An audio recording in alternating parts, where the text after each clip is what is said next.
Well, let's get some reaction now from my guest, the cybersecurity consultant, Dr. Jessica Barker. Thank you for coming in. You've heard what the government, what the Chancellor has announced today. Is it, in your opinion, enough? It's certainly a move in the right direction. It's great to see the government continuing to take cybersecurity seriously, and a lot of what they're talking about, sounds fantastic. But we have to recognise that this isn't just the government's responsibility.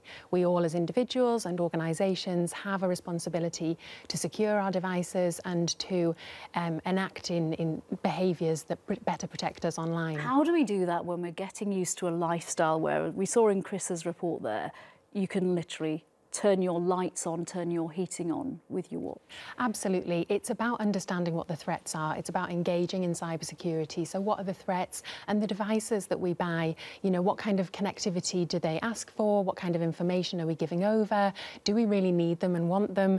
And how can we protect ourselves? And how can we protect ourselves? Well, one thing is passwords. So making sure when we buy a device, we don't just leave it with the default password. If it's connecting to the internet and it has a password, change it to something and change it to something strong and more secure than the default one that it comes with.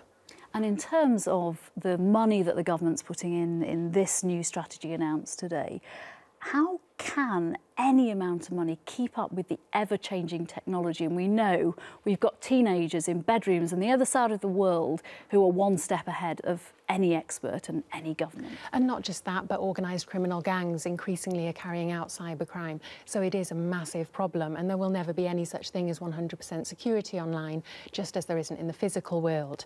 And it's not just about money. Money's fantastic, but it's about how we spend it, and it's also about getting more people skilled in cybersecurity, from a basic point of view of the average user, but also people working in the industry.